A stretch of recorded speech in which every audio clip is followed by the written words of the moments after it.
Somewhere in a jungle, something is watching you. It's faster than you. It's stronger than you. It can see you when you can't see it. And it has already decided you're going to die. That's not a metaphor.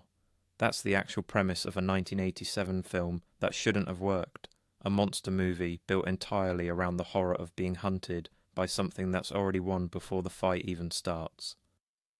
31 years later, the franchise it created had the same thing happen to it. Not a monster. Worse, Irrelevance. By 2018, Predator was so lost, so creatively hollowed out, that its own studio cancelled sequel plans and walked away. And then, almost nobody saw it coming, it came back from the dead. Twice. Start with why the original still gets under your skin, decades later. Predator is a film split cleanly in half, and the split is the whole point. The first act is muscle, guns, machismo. The loudest, most confident version of 1980s action cinema you can build. The second act takes every single thing that confidence was built on and makes it worthless. The guns don't matter. The muscle doesn't matter. Every weapon these men have is rendered completely useless against something faster, stronger, and smarter than they are. That's the horror underneath the action movie, not the monster. The moment you realise nothing you brought with you was ever going to be enough. Predator 2, 3 years later, is messier, and there's something genuinely unsettling buried inside it that mattered more than anyone realised at the time.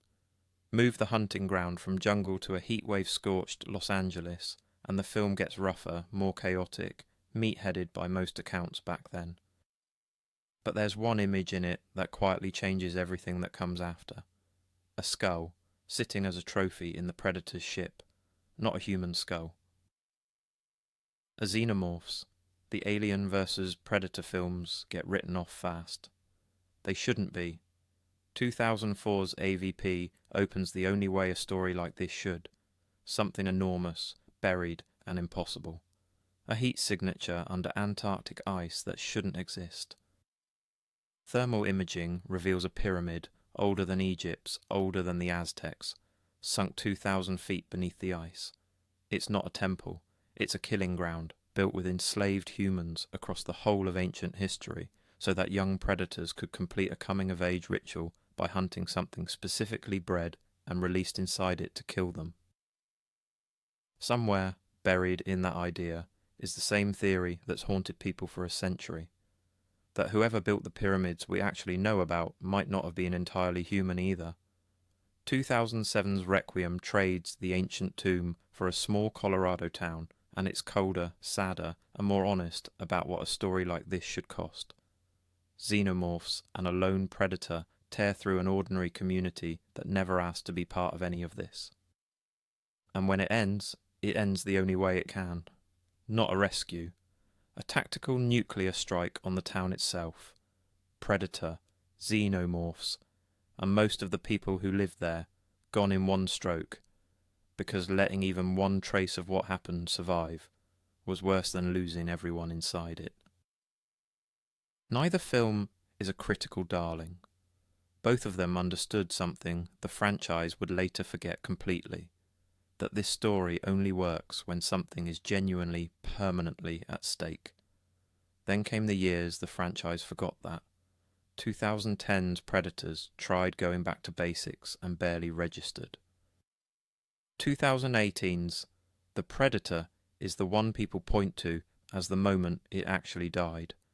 And the box office, the reviews, the cancelled sequel, that reputation is earned.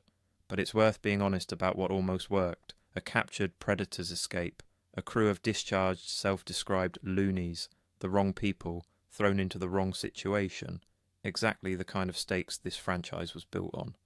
A second, larger, hybridized, ultimate predator hunting the first one down. For 2/3 of a film, it remembered what it was. Then it forgot again. A rushed, bolted-on ending, a predator killer suit built purely to promise a sequel that never came, undid it in the final stretch. One reviewer called it, bluntly, a forced, laughable plot device. The film had already won the fight.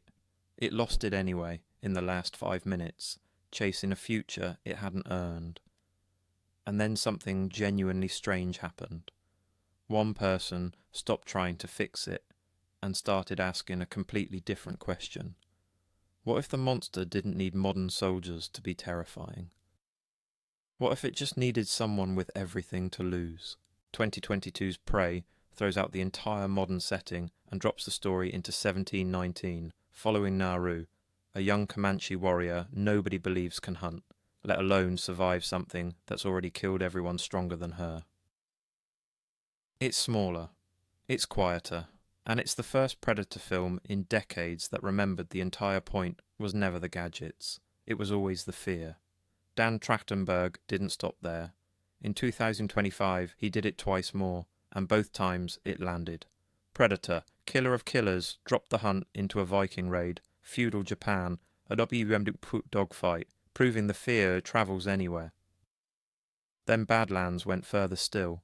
A young outcast predator, alone on a hostile alien world, paired with a damaged android for company, the hunter becoming the hunted, for the first time in the franchise's history. Both films landed certified fresh. One critic called Badlands simply the most fun the franchise has been since 1987. So what actually happened? It's a smaller, stranger lesson than make a better movie. Every attempt to save Predator by staying inside the shape that made 1987 work, modern soldiers, a jungle, a squad with guns, eventually ran out of road, all the way down to 2018's wasted ending. What actually worked was the opposite instinct entirely. Strip away everything except the one thing that was always true. Someone who shouldn't survive, up against something that's already decided they won't.